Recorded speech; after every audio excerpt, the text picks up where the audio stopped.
Racism is everywhere. I felt it in the US, in Europe, even in parts of Africa itself. It's a global problem that takes on different shapes wherever you go. But then, I came to Singapore, and something hit me. Here, racism doesn't feel the same. In fact, I realized something bold. It's actually hard to be racist in Singapore. That sounds crazy, right? How could any place make racism difficult? Well, Singapore did something most countries never even considered. It built harmony into its system. And if you really want to understand why racism struggles to survive here, you have to see how this country was designed from the ground up. Racism is a global reality. Racism is not just an American problem. It's everywhere. When I travel, I see it in different forms. In Europe, it shows up in quiet stares on the subway, or in the way people assume you don't belong. In the Middle East, it can be tied to skin tone. Lighter is often treated as better. In Asia, sometimes it's stereotypes or curiosity that doesn't feel so innocent. And even in Africa, where most people look like me, prejudice still exists through tribalism or colorism.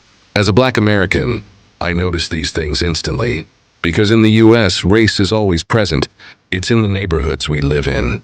The way police treat you, even the stories the media tells. So when I land in another country, I can feel it right away, the weight of race or the silence around it. But when I came to Singapore, something felt different. And not just a little different, radically different. Here, diversity isn't just something people tolerate. It's part of the nation's identity. It's built into the way life actually works. The housing design that forces integration. In most countries, people naturally cluster with those who look like them. You'll find Chinatowns in America, African neighborhoods in Europe, communities split apart by race, culture, or income. But Singapore flipped that idea on its head. Here's how it works. Over 80% of Singaporeans live in public housing, known as HDB flats, and these flats aren't segregated. The government has a rule called the Ethnic Integration Policy. It sets a quota for every neighborhood and every block. That means Chinese, Malay, Indian, and other communities must all live side by side. So imagine this. Your neighbor isn't always someone who looks like you.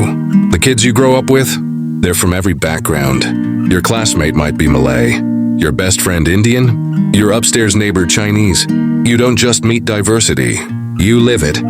Think about what that does to a child's mind. From the time you're 5 years old, you're sharing food, celebrating holidays, and building memories with people who are different from you.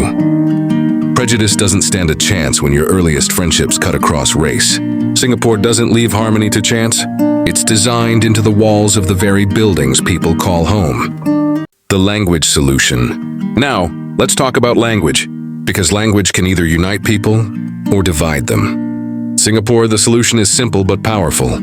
English is the common ground. It's the main language used in schools, in government, and business. That means everyone, no matter their race, can communicate. Nobody is left out of the conversation. But here's the clever part. While English unites, Singapore doesn't erase culture. In school, every child also learns their mother tongue. If you're Chinese, you study Mandarin. If you're Malay, you study Malay. If you're Indian, you study Tamil. So you grow up fluent in English, but still connected to your roots. Culture is preserved without turning into division. The culture of harmony. Singapore doesn't just stop at housing and language.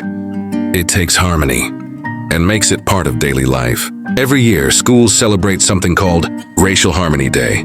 Kids dress up in traditional outfits. They share foods from every culture, and they learn about each other's traditions.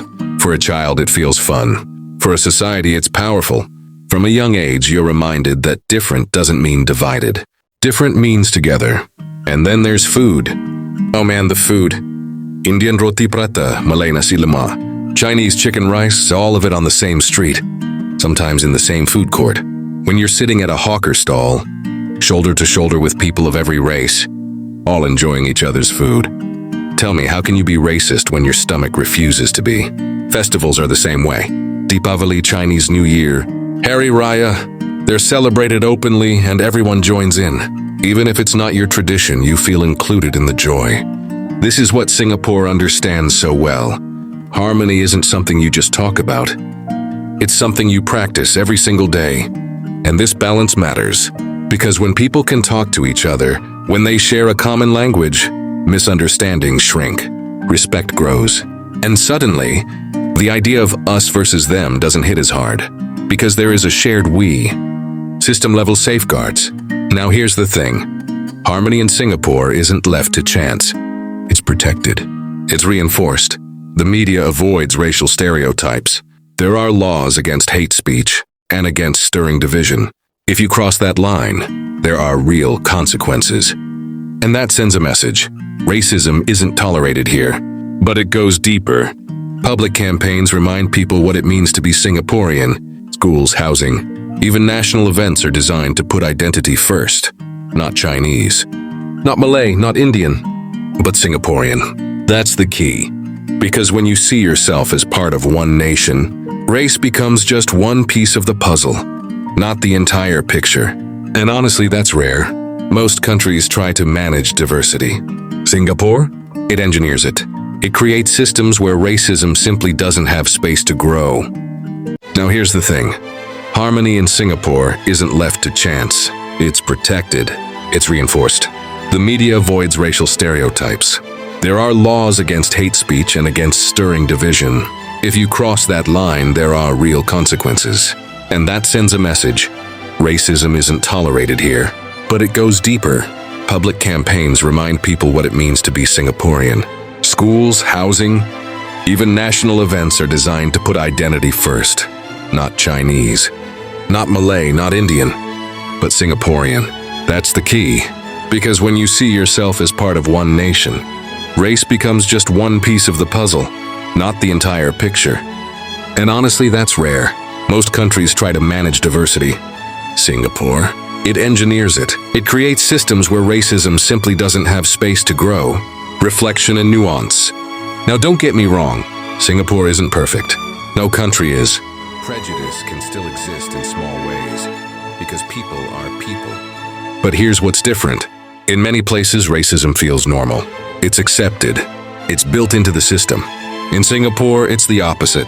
The system is built to discourage it. And as a black traveler, that hit me hard. I've been to countries where I felt like an outsider the moment I landed. But here I felt something else. I felt included. Not because every individual is perfect, but because the environment doesn't give racism much room to thrive. Singapore, you're not just Chinese or Malay or Indian. You're Singaporean first. And that mindset, that identity, is powerful. It shows us that harmony isn't about ignoring differences. It's about building a society where those differences don't divide us. Conclusion. Racism is a global problem. I've seen it everywhere I've traveled. But Singapore taught me something important. Racism doesn't have to thrive. When you design housing that mixes people, when you teach kids to speak a shared language, when you celebrate each other's cultures, and when you back it all up with real policies, something changes. You make racism harder. You make harmony easier. Singapore isn't perfect, but it proves a powerful point. Diversity doesn't divide a nation when leadership and design bring people together. And maybe, just maybe, the rest of the world can learn from that.